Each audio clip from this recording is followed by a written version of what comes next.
Alright, we are given a disk with the axis of rotation in the center, which also has a positive charge of Q, and on the outside a negative charge of Q, and the angle between the two is 60 degrees above the positive x-axis. We're given the mass of the disk, which is 100 grams, a radius of the disk, which is 10 centimeters, the charge of Q, which is 2.0 times 10 to the negative 6 coulombs, the mass of Q, which is 10 grams. We're not given the magnitude of E, but we're given the direction of the electric field vector, and the gravitational acceleration is 10 meters per second squared. So what we want to do is we want to find the magnitude of E to prevent disk from accelerating angularly and due to the gravitational field acting on the disk. So to prevent the disk from accelerating angularly, we would say that the net torque would equal to 0 because the angular acceleration is 0 in the equation with the angular inertia and angular acceleration. So the net torque is 0. And in this problem, there are two torques. The problem insinuates that there's the gravitational torque and there's the electric field torque. And the electric field torque is the electric dipole moment cross product with the electric field vector, and the gravitational torque is R cross field or cross product with the weight force vector. So firstly, let's find the direction of these torques. So to find the direction of R, it is the distance between the point to the axis of rotation. So from the axis of rotation to the point, I mean points upwards like this, and the weight force would point downwards due to gravity.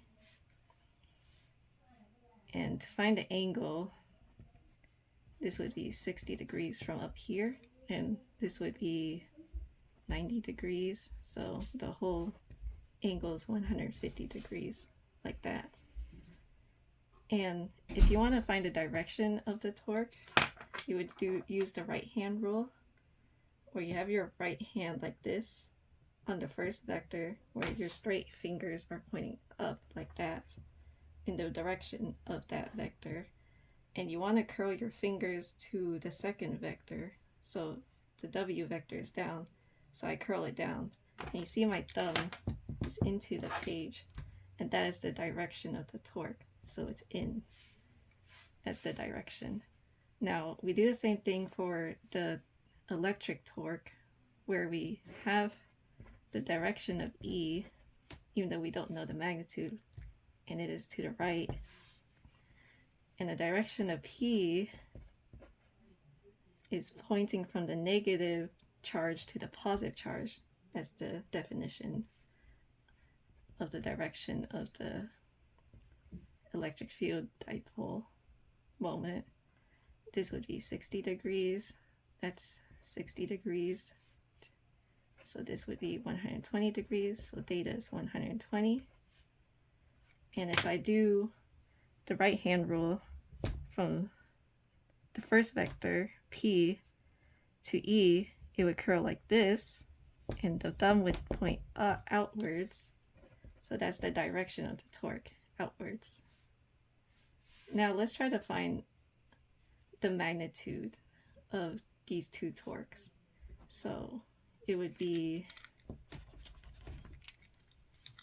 from here, it would be the magnitude of R times the magnitude of W sine theta of RW plus the magnitude of P, magnitude of E sine theta PE equals 0.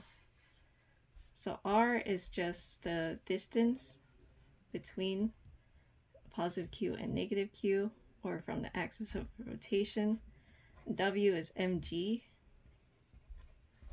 so mass of the charge 0.01 kilograms, and that's 10 for g. Sine 150 plus P is, to find P, it is Q times D, so that's 2 times 10 to the negative 6 times D, which is also 0.1, and the angle is 120 degrees equals 0. And this is in, and that's out, don't forget. And if I just calculated this would be 0.05 in, and this would be 0.2 times 10 to the negative 6 times sine of 120 is about 0.87. And since we want to bring it to the other side to solve, we would write it as in this case. And the electric field magnitude of electric field is here. And then you solve for the electric field vector or magnitude, and you should get 2.9 times 10 to the 4th newtons.